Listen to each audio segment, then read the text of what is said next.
12/12 રોજ કોર્ટની એક ક્રિમિનલ પરચુના રજીના આધારે અત્યારે એ ડિવિઝન ખાતે એક બાળ તસ્કરીનો ગુનો દાખલ કરવામાં આવ્યો હતો, જેમાં 7 વર્ષની બાળકીને એના જ સંબંધીઓએ રાજસ્થાનમાં એક પરિવારને દત્તક આપેલાનું જાણવા મળે છે. ગુનાની વિગતની વાત કરીએ તો સાબર ડેરી પાસે છાપરામાં રહેતા રાવળ હાલુભાઈ હકરાભાઈ જે બાળકીના પિતા છે અને એની માતા સુમીબેન હાલુભાઈ નટ, આ બંને એમના ભત્રીજા જે એમની સાથે રહેતા દિલીપભાઈ નટ, એને 1.60 લાખ રૂપિયાનું દેવું થઈ ગયું હતું અને આ પૈસા આપવાની જગ્યાએ એ દિલીપ ત્યાંથી ઘરેથી ભાગી ગયો હતો.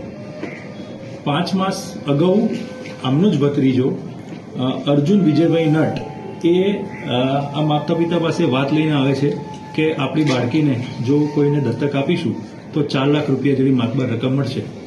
એટલે એની માતાએ શરૂઆતમાં એનો વિરોધ કર્યો હતો.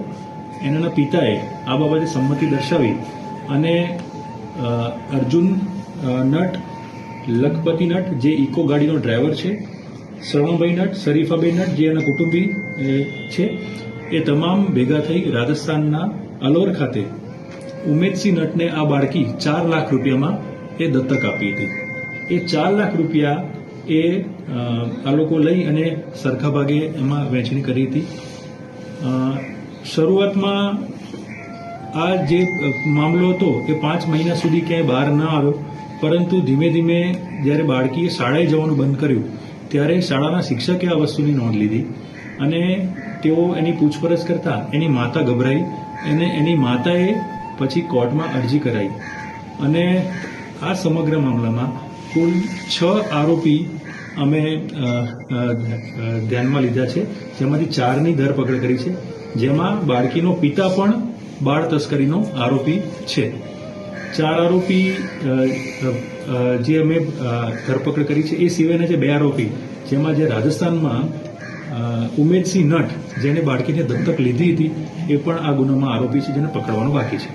બાળકી કેમ છે અત્યારે અમારી પાસે છે, અમારી પાસે એનું મેડિકલ કરાવીશું. મેડિકલ કરાયા પછી બાળકીને એના વાલીને સોંપી કે બાળ સંરક્ષણ ગૃહમાં મોકલવી એ બાબતનો નિર્ણય પછી લેવામાં આવશે.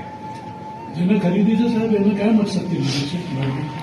એ લોકોએ એક નોટરાઇઝ બાનાખત એટલે નોટરાઇઝ એક કરાર કરેલો છે, જેમાં લખેલું છે કે આ જયારે પુખ્ત વયની થાય ત્યારે જે દત્તક લીધેલી છે એના છોકરા સાથેના લગ્ન કરાવવા, આ રીતનું એક લખાણ પણ કરેલું છે.